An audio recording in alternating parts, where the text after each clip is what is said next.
왜 자비심이어야 하는가? 자비심은 인간의 생존의 가장 기초가 되며 그것 때문에 인간의 삶은 진정한 가치를 갖는다.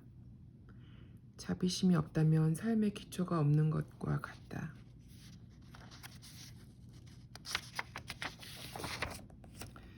달라이라마와 대화를 계속하면서 나는 그의 삶에서 자비심이란 것이 단지 따뜻한 마음과 애정을 키우고 다른 사람과 관계를 좋게 갖기 위한 것만이 아닌 훨씬 중요한 의미를 가진 것임을 깨닫게 되었다. 사실 불교 수행자로서 자비심을 키우는 것은 그의 영적인 길에 반드시 필요한 일이었다. 하루는 내가 물었다. 불교에서는 자비심을 개인의 영적인 발전에 꼭 필요한 것이라고 강조하는데 당신이 이해하는 자비심은 어떤 것인지 좀 더 구체적으로 듣고 싶군요. 달라이라마가 대답했다. 자비심은 다른 생명체에게 폭력을 쓰지 않고 해를 끼치지 않으며 공격적이지 않은 마음이라고 말할 수 있습니다. 그것은 다른 사람이 고통에서 해방되기를 바라는 마음이며 또한 타인을 존중하는 마음, 책임감과도 관계가 있습니다. 티베트어로 체화라고 부르는 자비심의 의미 속에는 자기 자신을 이롭게 한다는 뜻도 들어 있습니다. 자비심을 키우면서 사람은 먼저 자신이 고통에서 해방되길 바라고 그런 마음을 가진 뒤엔 그 마음을 더 키워 다른 사람도 감싸 안는 것입니다.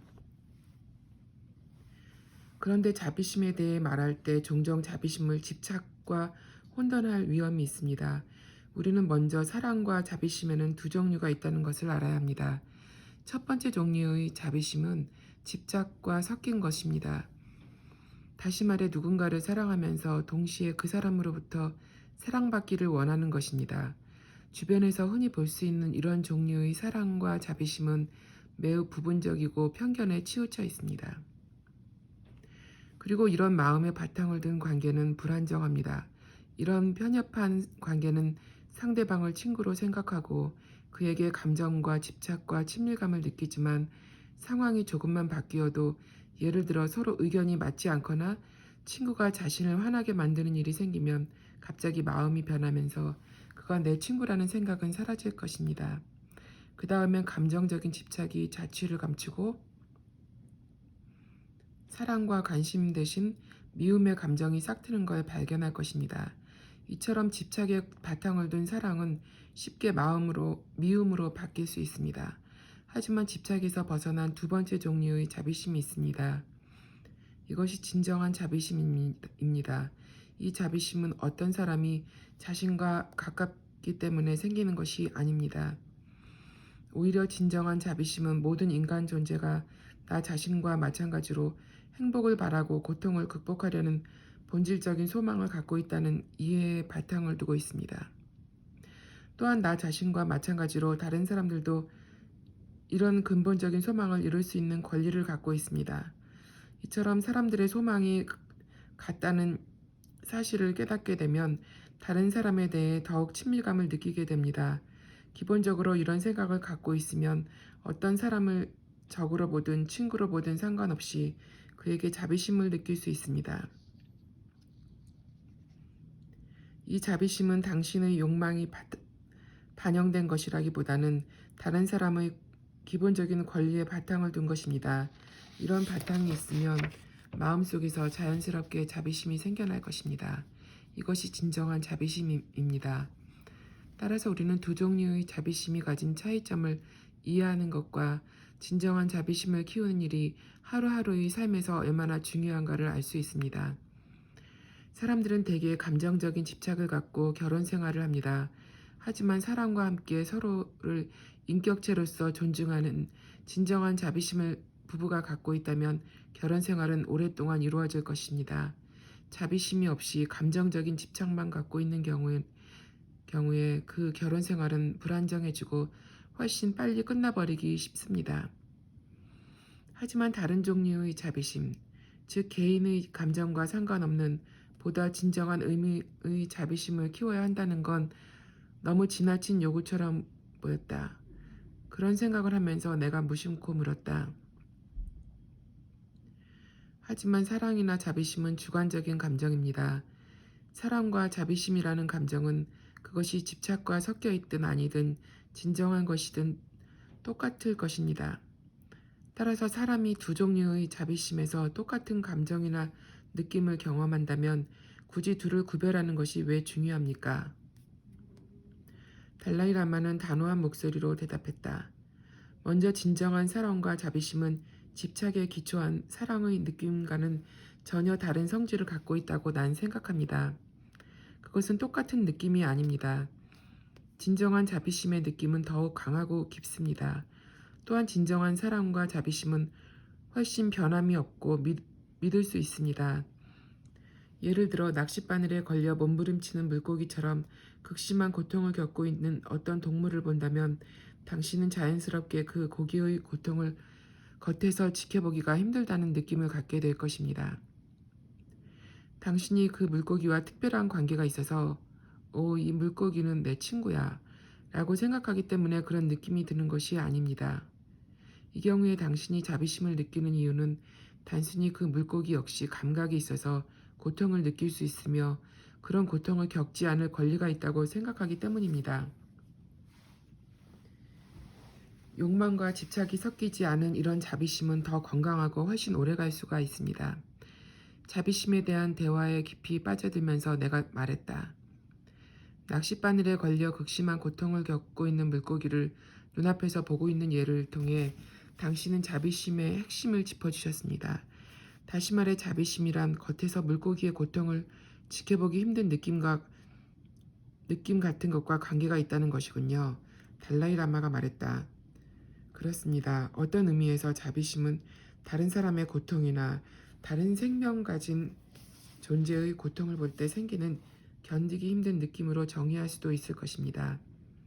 이 느낌을 갖기 위해선 먼저 다른 사람이 겪는 극심한 고통을 이해해야 합니다. 따라서 타인의 고통을 더 많이 이해하고 우리가 겪기 쉬운 여러 가지 고통을 충분히 이해할수록 우리의 자비심은 더욱 깊어질 것입니다. 내가 궁금한 점을 질문했다. 다른 사람의 고통을 더 많이 이해할수록 자비심을 느끼는 능력이 커진다는 건 충분히 이해하겠습니다. 사실 자비심의 정의에는 타인의 고통을 마음으로 받아들인다는 의미가 있습니다. 다른 사람의 고통을 함께 느끼는 것이지요. 하지만 그 전에 좀 더 근본적인 질문을 드리고 싶습니다. 우리는 실제로 자신이 고통을 겪는 것도 바라지 않는데 왜 다른 사람의 고통을 떠맡길 원할까요? 대부분은 고통을 피하기 위해 어떤 일도 서슴지 않습니다. 심지어 마약에까지 손을 댑니다.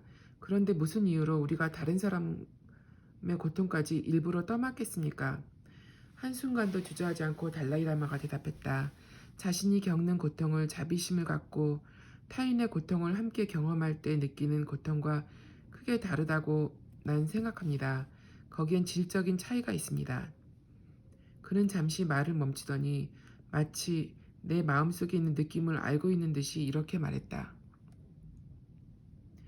당신이 스스로의 고통을 생각할 때는 그것에 완전히 압도를 당합니다. 그것은 무엇인가에 짓눌리는 듯한 부담스러운 느낌입니다. 어쩔 도리가 없는 무력감이지요. 당신은 마음이 답답해지면서 자신의 능력이 마비된 듯한 기분이 들 것입니다. 그런데 자비심이 생겨 타인의 고통을 떠맡을 때는 처음엔 똑같이 어느 정도 불편하고 견디기 힘든 느낌을 받을 것입니다. 하지만 그 느낌은 차츰 크게 달라집니다. 불편한 마음 밑바닥에는 깨어있고 결단력이 있는 마음이 놓여 있습니다. 왜냐하면 당신은 한층 더 높은 목적을 위해 자발적으로 다른 사람의 고통을 받아들인 것이기 때문입니다. 그 순간 당신은 그 사람과 하나로 연결된 것을 느끼고 다른 사람에게 기꺼이 손을 뻗으려는 마음이 생기며 무력감보다는 신선한 느낌을 받을 것입니다. 이것은 운동선수가 연습하는 것과 비슷합니다. 혹독한 훈련을 하는 동안에 운동선수는 많은 고통을 느낄 것입니다. 힘이 들고 땀이 나고 몸에 무리가 갈 것입니다. 그것은 정말 고통스럽고 사람을 지치게 만드는 경험입니다. 하지만 운동선수는 그것을 고통으로 보지 않습니다. 그는 훈련을 뛰어난 결과를 얻기 위한 과정으로 생각하며 기쁜 마음으로 받아들일 것입니다. 하지만 그가 훈련이 아닌 육체 노동을 해야 한다면 그는 이렇게 생각할 것입니다. 내가 왜 이런 혹독한 시련을 겪어야만 하지? 이처럼 그의 정신 자세는 엄청나게 달라지게 됩니다. 이렇듯 확신에 찬 달라이라마의 말을 들으며 나는 억눌리는 느낌이 사라지면서 고통을 받아들이고 초월할 수 있을 것 같은 순간적인 느낌이 들었다. 내가 말했다. 당신은 그와 같은 자비심을 일으키는 첫 번째 단계가 고통을 이해하는 것이라고 말씀하셨습니다. 하지만 자비심을 키우는 방법으로 불교에서 쓰는 다른 특별한 기술은 없습니까? 있습니다. 예를 들어 대승불교의 전통에는 자비심을 키우는 두 가지 중요한 기법이 있습니다. 그것은 7가지 원인과 결과의 방법과 나눔과 평등의 법칙으로 알려져 있습니다. 나눔과 평등의 방법은 산티데바의 저서 입보리 행론 8장에도 나오는 기술입니다. 달라이라마는 시계를 보고는 대화를 끝낼 시간이 되었다는 걸 알고 이렇게 말했다. 이번 주말 강연을 하는 동안 우리는 자비심을 놓고 몇 가지 수행과 명상을 할 것입니다. 이 말과 함께 그는 다정하게 웃으며 대화를 끝내기 위해 자리에서 일어났다. 다음 만남에서도 자비심에 대해 이야기하면서 나는 이렇게 말을 꺼냈다.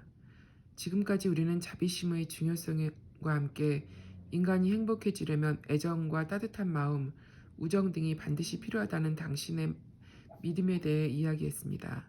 하지만 한 가지 궁금한 점이 있습니다.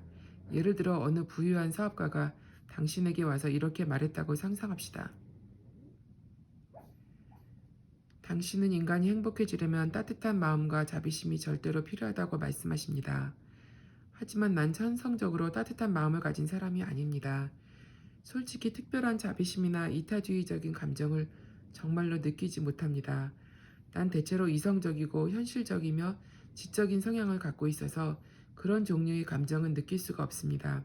하지만 내 자신의 인생에 만족하고 내 방식대로 인생을 살면서 행복을 느끼고 있습니다.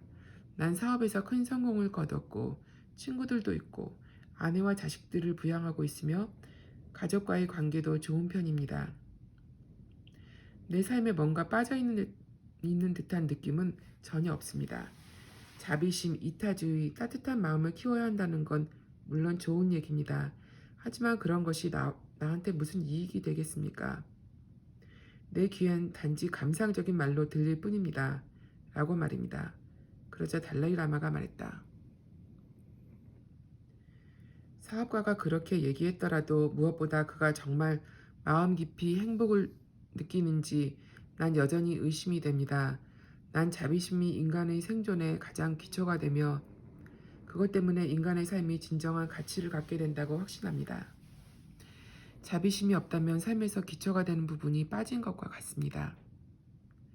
타인의 느낌을 민감하게 느끼는 능력은 자비심을 이루는 한 요소입니다. 예를 들어 그런 능력이 없는 남편은 아내와 좋은 관계를 유지하기가 힘듭니다. 만일 아까 그 사람이 정말 남의 고통과 느낌에 무관심한 태도를 갖고 있다면 그가 아무리 백만장자이고 훌륭한 교육을 받고 자신의 가족과 아무 문제가 없으며 친구와 다른 부자들, 정치가와 국가 지도자들에게 둘러싸여 있더라도 그 모든 것들은 단지 피상적인 기쁨을 줄 뿐이라고 난 생각합니다. 하지만 그가 자신은 자비심을 느끼지 못하고 무언가 빠진 듯한 느낌도 전혀 없다고 계속 주장한다면 그에게 자비심의 중요성을 이해시키긴 조금 어렵겠지요. 달라이라마는 잠시 생각을 정리하기 위해 말을 멈췄다. 나와 대화를 나누는 동안 그는 가끔씩 말을 멈추곤 했지만 어색한 침묵이 흐른다는 느낌은 들지 않았다. 오히려 그런 침묵은 그가 다시 말을 시작할 때 중력의 힘처럼 그의 말에 무게와 의미를 더해 주었다.